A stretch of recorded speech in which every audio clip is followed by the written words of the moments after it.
Well, it's session 59 this time of Mark, looking at chapter 11, verses 15 through 19. 5 verses. This time, title, Cleansing Time Again. This is something that we've probably most all seen or heard about or heard sermons about, but we want to take a closer look. Now, after cursing the barren fig tree, this was on Monday morning after the grand entrance, Jesus and the 12 continued after the cursing of that tree into Jerusalem and to the temple grounds. Now, Jesus is about to act out a third parable, the second as the Messiah. The first living parable that Jesus lived out was the triumphal entry into Jerusalem, or his coronation as the king of Israel. And he was announcing his messiahship at that particular point. He then acted out a teaching parable in terms of the barren tree that he cursed, the barren fig tree. And now he's going to act out the second parable of Monday, which is his role as Messiah. He's going to work out a parable or live out a parable that's going to, that he actually did earlier in his ministry when he first began his ministry. That we would call would be cleansing number 1. It is found in the book of John. So let's take a look at that first cleansing of the temple, which also, of course, took place at Passover time. John 2, verses 14, 15, and 16. Let's take a look at those. And he, that's Jesus, found in the temple those who were selling oxen and sheep and doves, 2 mammals and 1 bird type, all for sacrifices, of course. And he found the money changers seated. And he made a scourge of cords. He made a whip, if you please, and drove them all out of the temple. Jesus used force, apparently. And he poured out, and he also drove out the sheep and the oxen. And he poured out the coins of the money changers, and he overturned the tables of the money changers. And to those who were selling the doves, which, by the way, would have been the highest profit margin of any of those things that were sold for sacrificing. Percentage-wise, the doves had the biggest markup, I am told. So, and in doing this, he said, take these things away. Stop making my Father's house a house of merchandise. He said, this is just a business place. This was, if not a violent act on Jesus' part, it certainly shows someone, Jesus, showing power and force. He was in charge. There is no indication that anyone physically opposed him. So people knew that there was something going on, and he did not have anyone stop him. His role here was not evident as that of the Messiah. As I said, this happened very early in his ministry. He did claim, of course, to be God's son with the phrase, my Father's house. He didn't say he was God's son, but if you say, this is my Father's house, that means you are the son. So let's compare that with Mark's version of the second cleansing. So let's go back and look one more time. He got those who were selling oxen, sheep, doves, sacrificial animals, drove them out along with the animals. He upseated the money changers who were seated. He poured out their coins. He overturned their tables over which they worked. And then he said, don't make this a place of merchandise. So, let's look at Mark 11, verses 15 and 16, where we see the second cleansing. And they came to Jerusalem, that's the 12, and he, Jesus, entered the temple and began to cast out those who were buying and selling in the temple. And he overturned the tables of the money changers again, and the seats of those who were selling doves. He would not permit, and here's something different, he would not permit anyone to carry goods through the temple. What does that verse 16 tell us? Evidently, there were merchants who were coming down the descent where Christ and those had come. They're coming down that descent on Mount Olive, or the Olivet, as it's also called. They were carrying goods in some kinds of containers, but when they got down to the base, they were in across the Kidron Valley from the temple. So they crossed across the valley, went through the temple as a shortcut for getting to the city.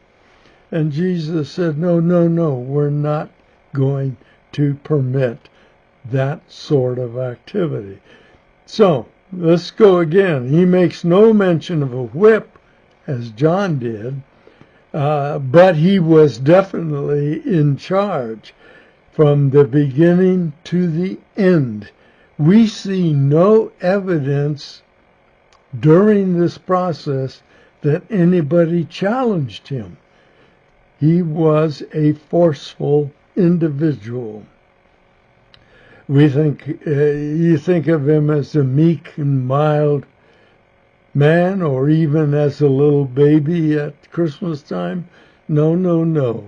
This man exuded presence, power, knowledge, ability, all kinds of forceful, forthright, straight things that he was and was capable of. So think back again to John's description. Who did Jesus drive out? Those selling the larger animals that were to be sacrificed, those selling birds and doves and pigeons, the money changers, and the animals they were selling. So we compare that with Mark's description. Who did Mark say Jesus drove out on this second attempt at cleansing his temple? Those selling larger sacrificial animals, and here's the difference, those buying the larger sacrificial animals. So both seller and buyer were driven out according to Christ. The buyer, of course, is participating in the trades that were going on. So Jesus drove them both out this time. And he drove out those selling doves and pigeons. He drove out the money changers. And we might assume that he drove out the animals that were being held for sale. Mark does not tell us about that, but think about it.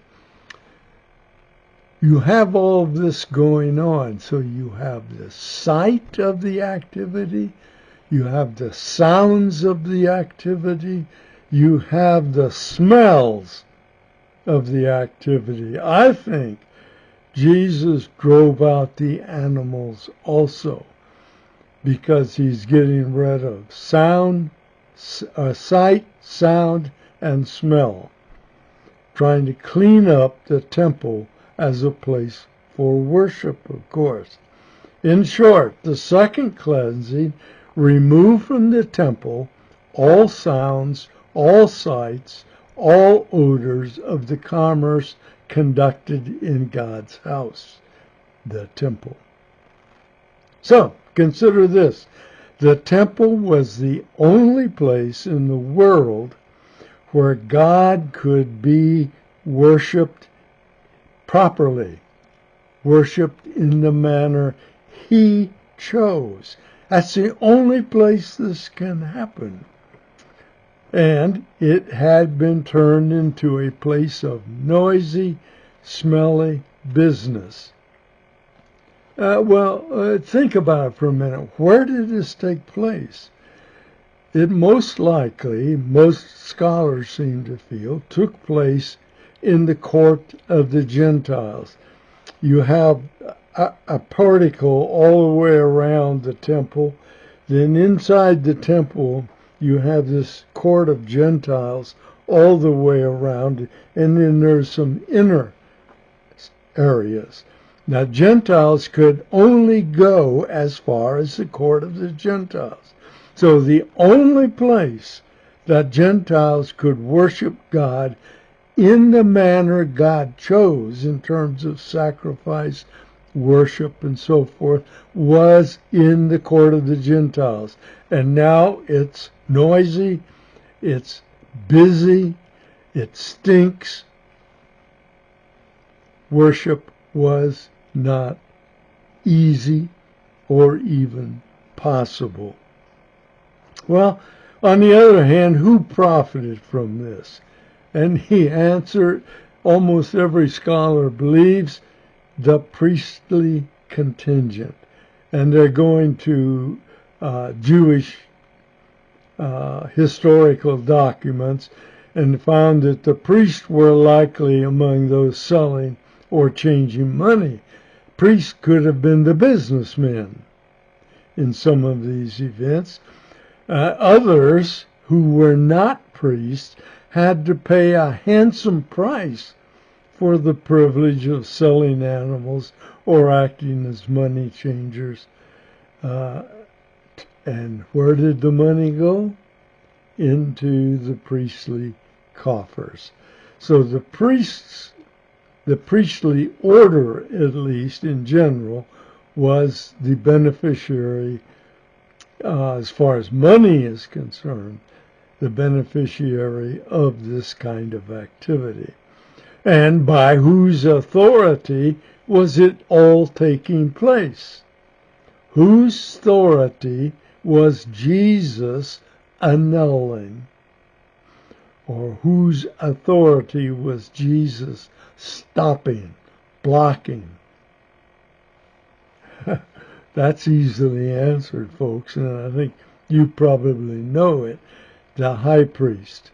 In this case, at Jesus' time, that would have been Caiaphas, or his father-in-law Annas, but mostly Caiaphas. So, let's take some time and examine all the details that Mark has given. You may know many of the details, but you may not know them all. So let's begin by checking out why the temple should not have been used as it was.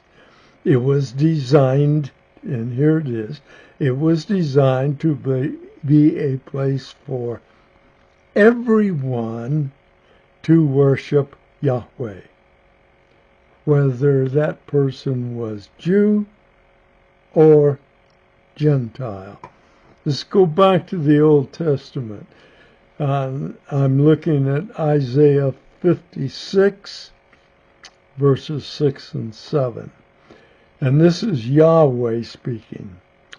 And he says, also the foreigners who join themselves to Yahweh, to minister to him and to love the name of Yahweh, to be his servants, everyone who keeps from profaning the Sabbath and holds fast my covenant, even those I will bring to my holy mountain and make them joyful in my house of prayer. There's something. God's house was intended to be a house of prayer.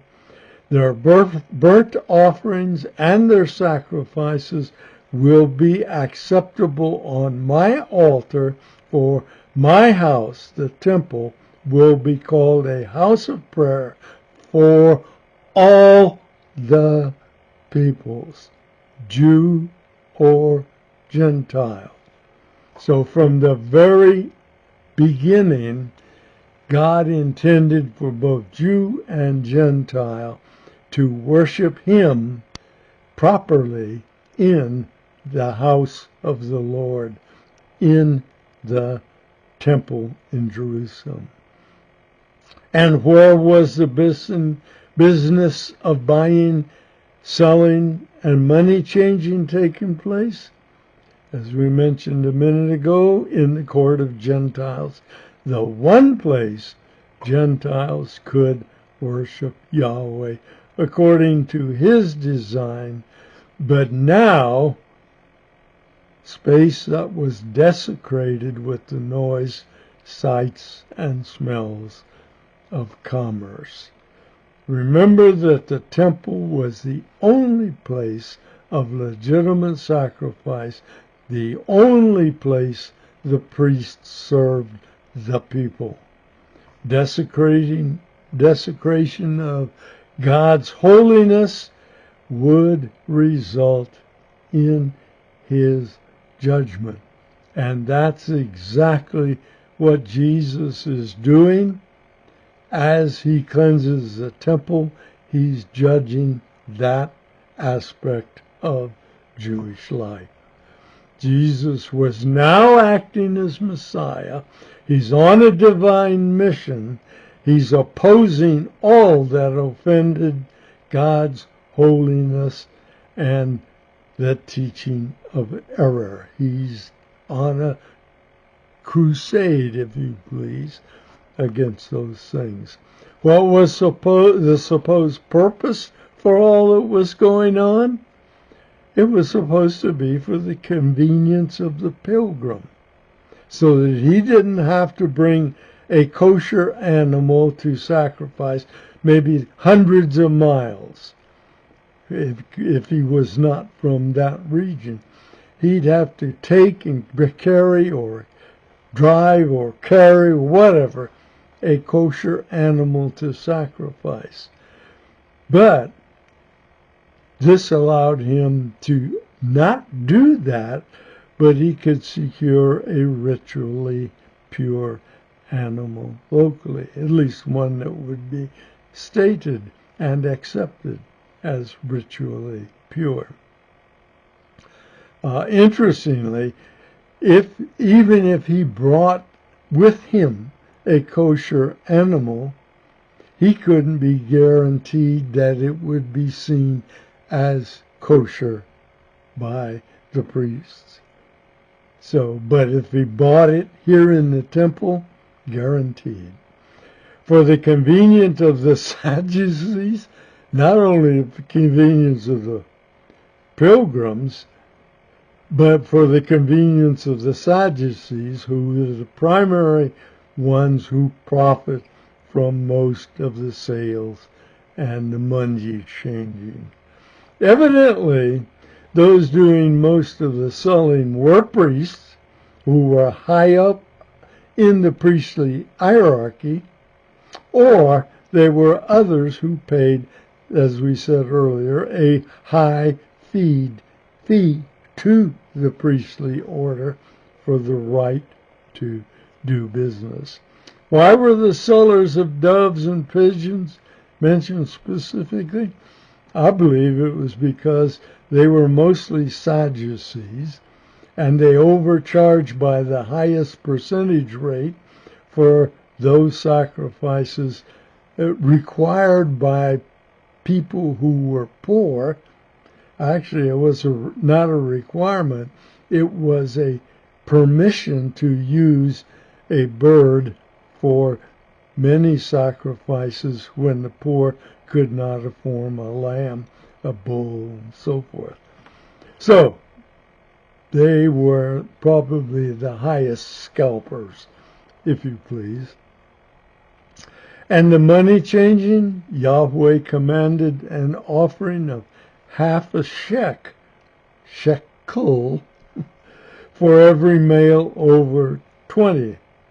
I see that in Exodus 30, verses 13 and 14. This is what everyone who is numbered, that would be the males, shall give, half a shekel according to the shekel of the sanctuary. And the shekel is 20 gerahs, if you care, half a shekel as a contribution to Yahweh. That was like a yearly tax or religious tax, if you please, a half a shekel by every male over 20. Everyone who is numbered from 20 years and over shall give the contribution to Yahweh. So now we got a problem. We got people coming from all over the civilized world, all over the Mediterranean area. Most of them would come with either Roman coins or Greek coins. But to the Jews, those coins were a problem. Why? Because those coins generally had someone's image on it, and so it was considered idolatrous coin. So the coins of Roman or Greek origin had to be exchanged for the Jewish shekel. And it's also called a Tyrian, Tyrian coin. So they had to exchange a Roman coin for Jewish or the Greek coin for Jewish at an exchange rate of 10 to 12%. You go between U.S. and Canada, you change U.S. dollars to Canadian or vice versa, you may pay a penalty or an exchange charge. And in this case, that money makers were charging 10 to 12% extra for the Jewish coin. So after Jesus, that was a lucrative business. After Jesus had finished his cleansing work, he taught those who were present in the temple. I'm looking at verse 17 of Mark 11. And he, Jesus, began to teach and say to them, Is it not written, My house shall be called a house of prayer for all the nations? That's something we read from Isaiah. From Isaiah, as we said. But, and he continues, but you have made it a robber's den. Where did robber's den come from? Jeremiah 7:11. Verse 11 of chapter 7 of Jeremiah. Has this house, that'd be the temple, which is called by my name, become a den of robbers in your sight? Behold, I, even I, have seen it, declares Yahweh. Yahweh said, I've seen what you've done to my house. People extorting money, making money by higher rates, and I saw what you did. It's like a sign that we bought for the preacher one time. The sign says, I saw that. I saw what you did. Signed, God. It is true, of course. The word translated robber, by the way, doesn't mean just somebody who sneaks around stealing things. It's better translated perhaps as evil bandit. Bandits, would quite often kill or nearly kill or beat up, a mugger sort of thing, someone for whatever they had on them of value. Money was being stolen from pilgrims for the personal gain of the priests. But even worse, the temple was being stolen from God and his ways and the purpose for which it was to be used. So this is stealing from God. At this point, the Sanhedrin's leaders began to plot against Jesus. In Mark, by the way, we early saw where the Pharisees and the Herodians got together to plot to get rid of Jesus. But now look at Mark 11:18. And the chief priests and the scribes heard this and began seeking how to destroy him, that's Jesus, for they were afraid of him. Why? For all the multitude was astonished at his teaching. They were still afraid of the crowds who favored what Jesus were doing, were impressed, and who thought about following him. So, in a sense, Jesus' openness, his truthfulness, and the correctness of what he said and taught initially protected him from the plots or the conspiracies to kill him. He was not only Lord of the Sabbath, Jesus was Lord of the temple. So, how did the day end? Verse 19, when evening came, they would go, that's the 12, and Jesus, would go out of the city. The last 2 nights, Sunday and Monday, Jesus and the 12 left the city and probably went back to Bethany. That's the most likely place they would have gone. By what I have been claiming that Jesus was acting as Messiah, what have I been claiming? That his action of Messiah as he entered Jerusalem? Well, let me give you a clue. Let's go back to Malachi 3:1. Actually 3:1 and 3:2. It says, behold, I, and this is Yahweh speaking, am going to send my messenger, and he will clear the way before me. That's interesting. I'm going to send my messenger, which would imply someone else, but he'll clear the way before me. And the Lord whom you seek will suddenly come to his temple, and the messenger of the covenant in whom you delight, behold, he is coming, says Yahweh of hosts. You know anybody for whom that discussion fit? I do. But who can, verse 2, who can endure the day of his coming? Who can stand when he appears? For he is like a refiner's fire and like a fuller's soap. He's going to cleanse things up, folks. Verse 3, I'll even add verse 3 in here. And he will sit as a smelter and a purifier of silver. He will purify the sons of Levi, the priests and the Levites. He will refine them like gold and silver, so that they may present to Yahweh offerings in righteousness. My folks, that is a sound description of Jesus' nature, and of Jesus' ministry, his job, his purpose during his incarnation.